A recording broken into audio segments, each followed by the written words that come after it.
¿Cómo está? Buenos días. Hola, Sergio, muy buenos días. Leonardo, Leonardo, perdón, Leonardo, ya te dije eso. Leonardo, se me va. Muy buenos días. ¿Por qué vota por José Saludo? Porque en primer lugar tengo un planteamiento para Guadalajara que habla de una transformación institucional, es decir, desde el propio gobierno, y una transformación a la propia ciudad, de que necesitamos apostarle mucho a que Guadalajara sea atractiva a los inversionistas, a que exista empleo, que debemos de hacer una estrategia para que Guadalajara tenga un crecimiento poblacional ordenado, pero sobre todo también que vuelva a tener gente que esté en condiciones de vivir, que tenga oportunidad de vivir en Guadalajara, que es un gran déficit, y porque me siento con la capacidad para tener una responsabilidad tan importante como es la de ser presidente municipal de Guadalajara. Lo que nosotros hemos visto siempre de Guadalajara son las dos Guadalajaras tradicionales, la de allá, la de acá, la nice y la no nice, la amolada y la que le va bien. ¿Cómo se puede equilibrar esas dos Guadalajaras, la de la calzada para allá y la de la calzada para acá? Y que tienen mucha razón, mira, son 12,000 familias las que viven en condiciones de pobreza en Guadalajara. Tenemos muy marcado en tres zonas los desequilibrios, a excepción de la zona Minerva, que es donde nos encontramos físicamente en este momento, pero salvo la zona Minerva, en las otras 6 zonas de la ciudad tienes un desequilibrio que se va más en la parte de la zona Huentitán, en la zona Olímpica, en la zona Tetlán, y que tú vas viendo desde desequilibrio en infraestructura educativa, en infraestructura de parques, en índices de alta delincuencia, y que son los factores que el ayuntamiento sí puede estar trabajando. Y yo estaba el domingo pasado en la unidad Tetlán Río Verde, que es precisamente casi los límites con Tonalá, a la altura de la Academia de Policía, y les decía que tenemos que arrancar ahí. Una parte importante es que recuperemos los espacios públicos, que vayamos planteando aquellas zonas verdes en estos puntos de la ciudad, porque la mayoría están, como bien decías, de la calzada para acá. Desde recuperar un parque, desde recuperar un jardín, de apostarle a encontrar yo en cada colonia, cuando me dicen espacios para los niños, digo que con 250 metros cuadrados por colonia tenemos para crear un espacio para la convivencia de los niños y los adultos mayores, que sobre todo son los que lo reclaman más.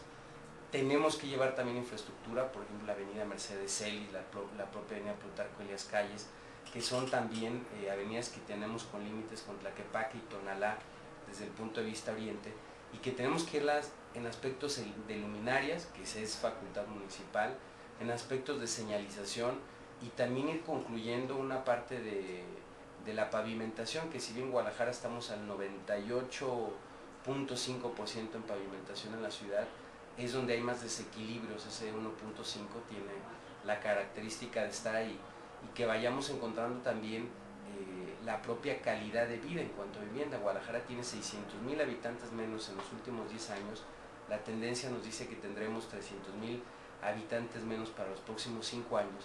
Entonces de nada te sirve un proyecto ambicioso de movilidad si no primero haces habitable nuevamente estos puntos de la ciudad, y tenemos que entrarle sobre todo en seguridad, sobre todo en infraestructura, y lo que sea la recuperación de espacios públicos.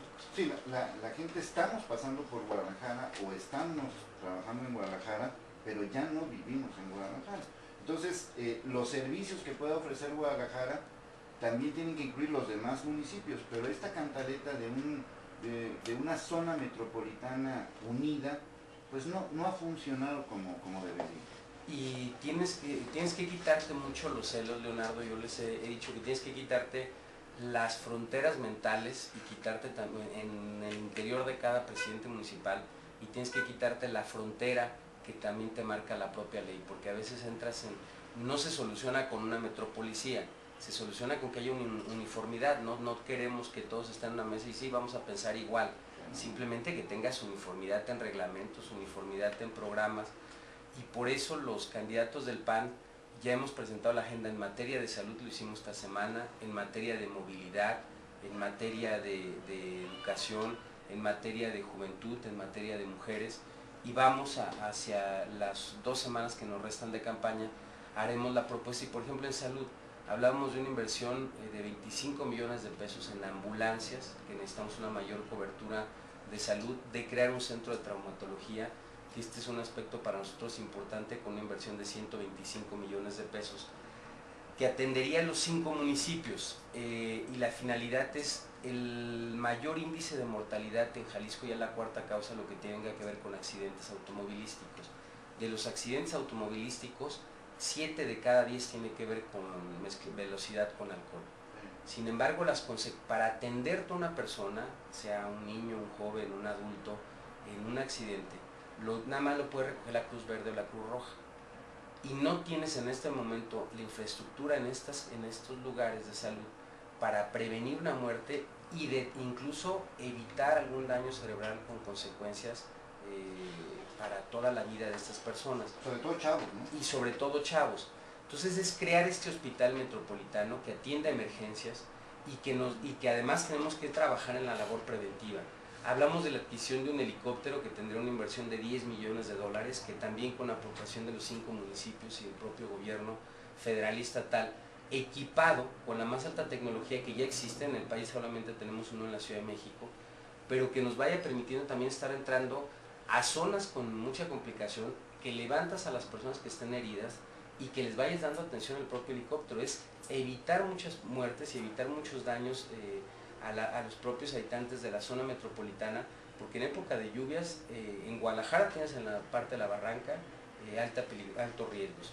En Tlaquepaque, Tonalá y Tlajomulco todavía se te complica más. Hay que recordar que en Zapopan, hasta aquellos momentos cuando se abrió en la franja, necesito coordinarnos en la parte de movilidad, hacer circuitos para el uso de bicicleta, que lleguemos a un 20%, y llegar hasta el uso del tren suburbano entre Tlajomulco y Guadalajara, que son parte de los proyectos metropolitanos. En la parte de seguridad, una protección especial a las escuelas en horarios de entrada y salida de escuelas, además de que hay colonias como la Jalisco o el Sauce, en el caso de Guadalajara, o el propio Miravalle, donde llegas a reunir 3 municipios y la problemática de inseguridad es muy alta, y la población son entre 30 y 60 mil habitantes en cada uno de estos desarrollos. Entonces tienes que